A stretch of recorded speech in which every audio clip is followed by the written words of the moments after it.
नमस्कार, मैं हूं प्रभाकर मणि तिवारी। आप देख रहे हैं मेरा खास कार्यक्रम पॉलिटिक्स विद प्रभाकर। आप जानते हैं पश्चिम बंगाल की 4 विधानसभा सीटों पर शनिवार को उपचुनाव होने हैं। हालांकि हैरत की बात यह है कि इन उपचुनाव को लेकर कहीं मीडिया में ज़्यादा कोई चर्चा नहीं हो रही है, जबकि इसके उलट पिछले महीने भवानीपुर समेत 3 सीटों पर जब मतदान हुआ था तो पूरे देश में इस ने सुर्खियां बटोरी थी, लेकिन इस बार एकदम चर्चा नहीं है। शायद इसकी एक वजह यह भी हो सकती है कि टीएमसी की प्रतिद्वंदी बीजेपी का इस उपचुनाव में चुनाव अभियान एकदम फीका रहा है। पहले तमाम लोगों के नाम थे, स्टार प्रचारकों के नाम की सूची जारी की गई थी, जिनमें असम के मुख्यमंत्री हिमंत बिस्वा शर्मा, केंद्रीय मंत्री गिरिराज सिंह और स्मृति ईरानी समेत 17 नेताओं की सूची जारी की गई थी। ये लोग शामिल थे, लेकिन उनमें से कोई नहीं आया और बीजेपी के चुनाव अभियान की रंगत भी फीकी रही है। यह कहा जा सकता है कि बीजेपी ने तृणमूल कांग्रेस की राह आसान कर दी है। आज की चर्चा इसी पे करूंगा। जचे तो चैनल को सब्सक्राइब करें, मित्रों परिजनों के साथ शेयर करें और घंटी का निशान भी दबाएं।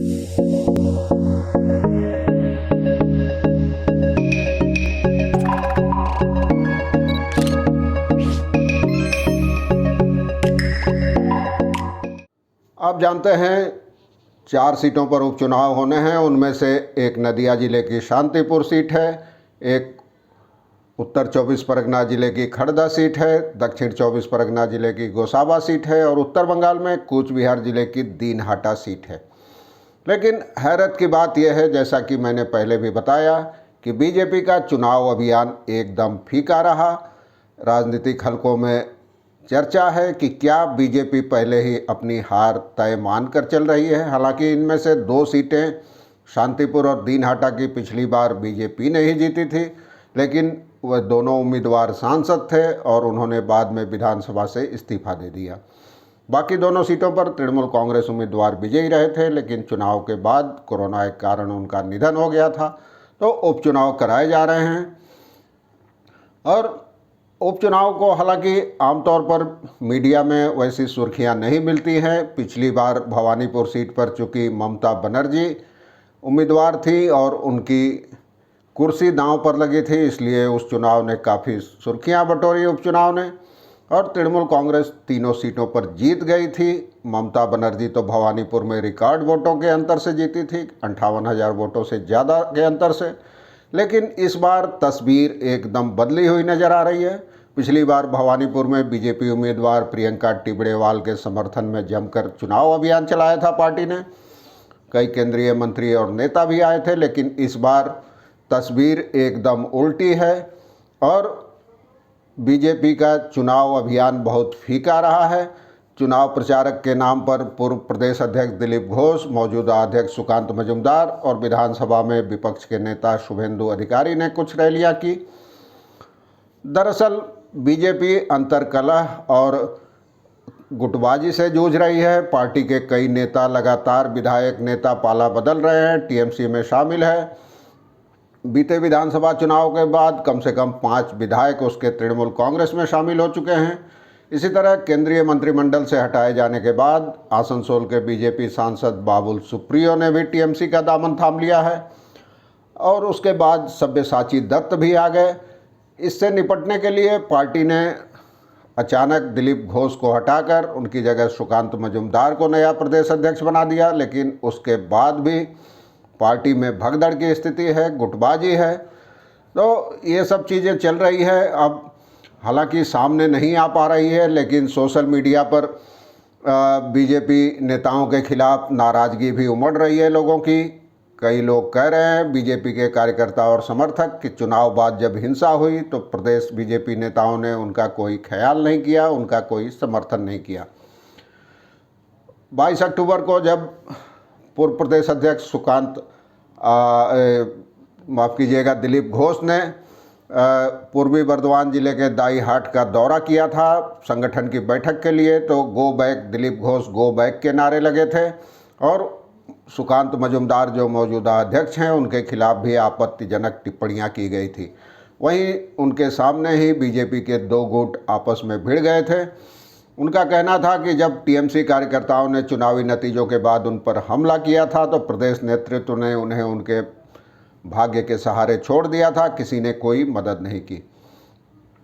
अब जैसा कि मैंने आपको बताया, खड़दा से पूर्व वित्त मंत्री अभी जो अमित मित्रा हैं वित्त मंत्री, और 2 बार विधायक रह चुके हैं।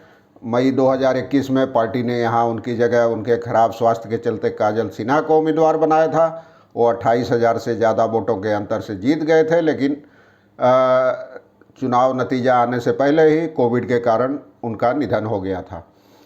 और तृणमूल कांग्रेस ने उत्तर 24 परगना की 33 में से 28 सीटें जीती थी। इसी तरह इस बार वहाँ कृषि मंत्री शोभन देव चटर्जी वहाँ उम्मीदवार हैं तृणमूल कांग्रेस के। उनका दावा है कि वे भी रिकॉर्ड वोटों से जीतेंगे। और दूसरी ओर गोसावा में जब 2019 के लोकसभा चुनाव हुए थे तो बीजेपी को एक भी विधानसभा सीट पर बढ़त नहीं मिली थी। 2021 में टीएमसी ने जिले की 31 में से 30 सीटें जीती थी और एक पर इंडियन सेक्युलर फ्रंट जीता था। तो ये दोनों सुरक्षित सीटें मानी जा सकती है बीजेपी के लिए।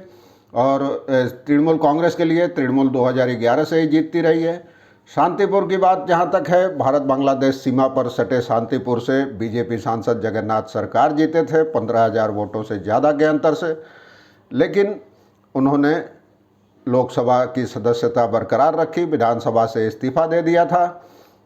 और दिलचस्प बात यह है कि टीएमसी आज तक इस सीट पर नहीं जीती है और यहाँ कई बार सांप्रदायिक हिंसा भी होती रही है। बांग्लादेश से सटा इलाका है, यह मुश्किल सीट है टीएमसी के लिए और ध्रुवीकरण के कारण उसकी जीत की राह असंभव रही है आज तक। इसी तरह दीनहाटा कूच बिहार जिले के, वहाँ तो बीजेपी के जो सांसद थे निशित प्रामाणिक, जो फिलहाल केंद्रीय गृह राज्य मंत्री हैं, वो महज 57 वोटों से जीते थे। और बीजेपी के, जबकि बीजेपी का गढ़ माना जाता है कूच बिहार जिला, वहाँ की 9 में से 7 सीटें पार्टी ने जीती थी उस बार, लेकिन महज 57 वोटों से सांसद होते हुए जीते। दरअसल वहाँ टीएमसी की गुटबाजी ने भगवा पार्टी के पांव मजबूती से जमा दिए थे। अब उसके बाद इसको हालत को सुधारने के लिए टीएमसी ने कई कदम उठाए हैं। पूर्व विधायक उदयन गुहा को वहाँ टिकट दिया है पार्टी ने। बीजेपी ने अशोक मंडल को टिकट दिया है। दरअसल मंडल 2006 में टीएमसी के टिकट पे ही वहाँ से जीते थे और विधायक बने थे और उन्होंने गुहा को ही हराया था, जो उस समय फॉरवर्ड ब्लॉक उम्मीदवार थे। तो ये सब चीज़ें चल रही है। कांग्रेस भी शांतिपुर में मैदान में है, जबकि खड़दा में सीपीएम ने देवज्योति दास को मैदान में उतारा है, लेकिन इन दोनों का कोई मतलब नहीं है। पिछली बार चुनाव हुए 3 सीटों पर पिछले महीने, सीपीएम की सभी 3 सीटों पर जमानत जब्त हो गई थी। तो अब कल मतदान है, देखते हैं क्या होता है मतदान में। मैं आपको अपडेट देता रहूँगा। आज के लिए बस इतना ही। धन्यवाद, नमस्कार।